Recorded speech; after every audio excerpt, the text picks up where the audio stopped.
Hello and welcome to an update video on my koi fry from Cuttlebrook Koi Farm. So they've grown quite a bit since I first got them. They've been eating like crazy and I've really enjoyed keeping these fish. These fish are absolutely fantastic. Now I've learnt a lot from the previous video, and I've learnt that I made a lot of mistakes when I first got them, and sort of talking about fish I previously had. So we'll start with the fish that I previously had a couple of years ago. So what I did with them is I had them in a tank about 4 times bigger than this. It was a big black tub, and I also had a tub next to it. And what I did is I had the fish in one tank and water in the other, and every day I would empty the water in that tank and put the fresh water from that one in that one, and then fill that one back up. But it didn't really work out for me. The fish never grew, they never really ate anything. I couldn't seem to get them to eat properly. Like these ones, they clearly eat. I can like drop egg in here and it'll just go in a minute. And they didn't really seem to eat anything, and they just seemed a little bit upset all the time. And subsequently they were dying all the time as well. I was literally picking like 10 dead ones out every day until there were none left. So I didn't really have any luck with them fish, and I thought it was just a fry sort of thing. Obviously with the setup I had and where I got the fry from could have been something to do with it, I don't know. But with these ones, see, this water's trickling in from this tank, and basically it's just trickling in, going around, then overflowing back into this tank. And there were fish in here. I've just removed them because these are going in there now, and that has worked so well for me. It's used this tank's filtration, and it's had a lot of work to do as well. These fish produce a lot of ammonia. It is ridiculous.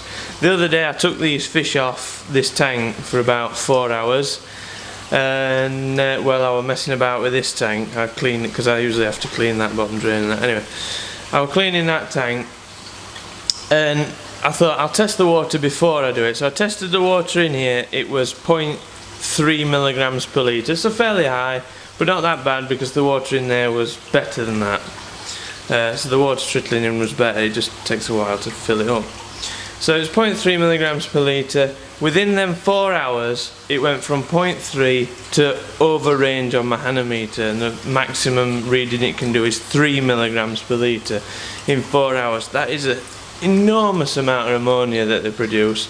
So that could have been what killed the other fish that I had 2 years ago as well. They produce that much ammonia. You have to have a really good filtration system on it to actually keep them in safe levels.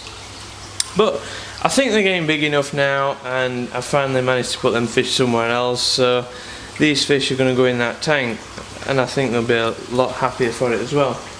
Now the bottom drain on this tank is actually a mesh like that, and I think a couple of them might be able to get through it still. It's hard to tell. I might be alright. This is the reason why I haven't really put them in yet. I don't want them going into the drum filter because that just won't do them any good at all.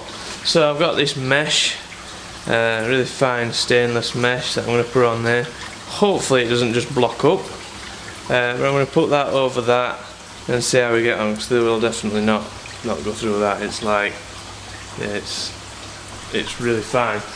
So we're going to get on with that, and then they're going to go in there. But first of all, I'll give them something to eat so you can see them eating. So this is the food I've been getting them from Cuttlebrook Koi Farm. I've just been using a lollipop stick to spoon it in. Let's pop a little bit in. Let's see if they come up. Obviously I've been sort of disturbing them, so they might be a little bit slower than normal, but I'm sure they'll come up in a second.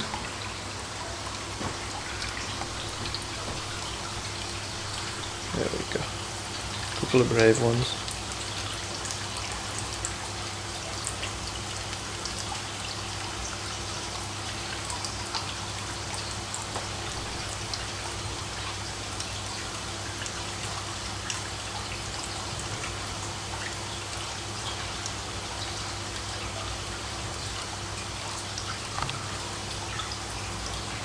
There we go. So what was the mistake I made with these fish when I first got them? Well, what I did is I put them straight out of the bag into this tub, and they'd obviously been in that bag for about 12 hours, something like that, before they got here. So anyway, I put them in this tank in the bag, and because I weren't ready yet, I poured some water in out of the tank. And what that would have done is it would have increased the pH level to a more neutral pH, because it would have been quite acidic in the bag, and the acidic level of the pH would have made the ammonia in the bag less toxic. And I think what I did is I neutralized the pH and made the ammonia extremely toxic, which killed a few of them when I let them out of the bag. Because when I got them out of the bag, there weren't that many dead. There were only a few dead. I can't give you any numbers, but there were only a few dead. It were afterwards they all started to die. So if I'd have took them out of that bag, took them out of the water and put them in fresh water, they would have probably survived. So it was totally my fault, and I'll have to remember that for next time. That was sort of a habit, because that's what I normally do when I get fish out of the bag. I usually put in a bit of fresh water and that to get them used to the water in the pond, and then put them straight in the pond. But obviously you can't do that when they've been in the bag too long, apparently. So there we go, something to remember for next time, and it was completely my fault that all them fish died. But there we go. So now they've eaten and gone all shy, let's see if we can get them into there.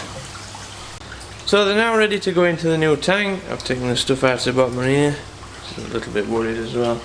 And I've put that mesh on the bottom of there, so hopefully they don't go through it. Well, they won't go through that, but hopefully they can't get through at all anymore. So let's just catch them. But before I start, I want to talk about culling them. So I've been told a lot that you should cull the fry and stuff like that. I don't particularly have a problem with that. I understand why you cull them. I understand what, you know, reasons for doing it and different things. But having a look through them, I really don't specifically know which ones to cull. I know there's a few really small ones in there. I haven't particularly seen any deformities or out like that. So for me, I think I'm going to let them grow on till they're a little bit bigger. Also, I want to see what they actually end up like. So say if there is one that's a little bit smaller, I want to see if it ever does sort of grow, so what does it do later on. So that's how I plan to learn what to cull. I don't really want to start culling because I know I'm going to probably cull one at fish that I probably like to keep, and out of all these I'd probably end up getting rid of like 4 of them, or you know, a pointless amount of them, to be honest. So they're all going in there, and they're all going to go on for another month or so before we get to any point like that, because I just have no idea what I'm doing with that. If it ever becomes a problem, the amount of fish, obviously then I've got to sort of really consider doing that. But for now, the amount of fish in here is not a problem, and it's not a problem for the filtration and stuff like that. There's been not one of these fish has died since the first day, so we're not having any trouble with any that's left, I don't think. So let's get them netted and put into there. I think I'm just going to net them with this little net and see what happens. Probably not the best way of doing it, but that's how I'm going to do it. Hey. There we go, I got a few in it.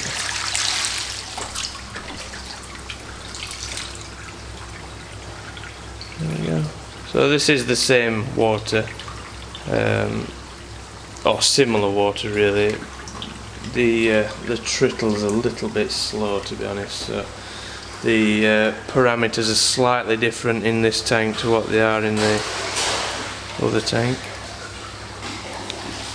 Apparently the other fish are being fed.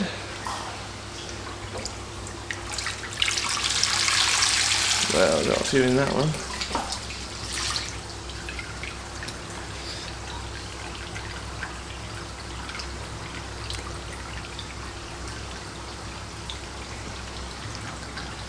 Well, they're already making home in that corner there, look.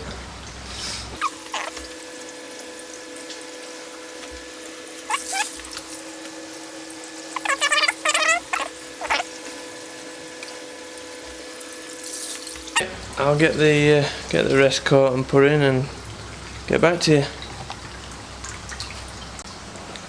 So they've settled in a bit better now. I was just watching them a couple of minutes ago and they're all doing circles around the tank like this, and then we get right there to the overflow and they're all looking down overflow, and I thought, damn, they can fit down that. So I quickly put a cork in it, and for some reason they like the cork, but I don't think any have gone down the overflow because it's really shallow just there. But if any have, it's not actually a drain, it goes to a bog outside with plants in it. So I guess if next year I find some fish in there, that's how they managed to get in there. But there we go. I'm still getting used to having really little fish, I guess. Let's put some food in this corner, see what they do. If they're hungry.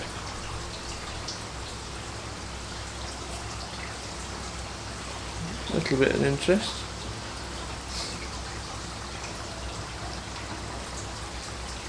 Put some more in. There we go. That's got them to stop settling a bit.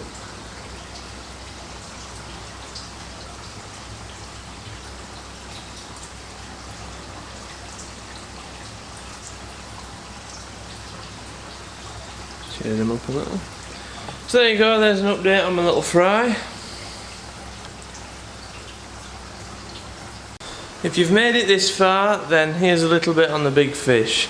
So every August they seem to get so aggressive for food. They'll always be asking for food, and I absolutely love it because I get to chuck in tons of food. And give them one capful of that, and then one capful of that.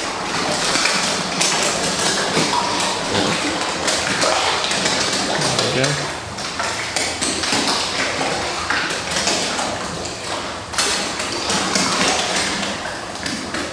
Believe it or not, that's the 5th time I've done that today, and it is only 2 o'clock. So they are quite greedy this time of year. Thank you for watching my video. I hope you enjoyed it. If you like it, then please like it. If you want to see more videos like this and fishy related videos, then please feel free to subscribe, and I shall see you in the next video. Thank you for watching.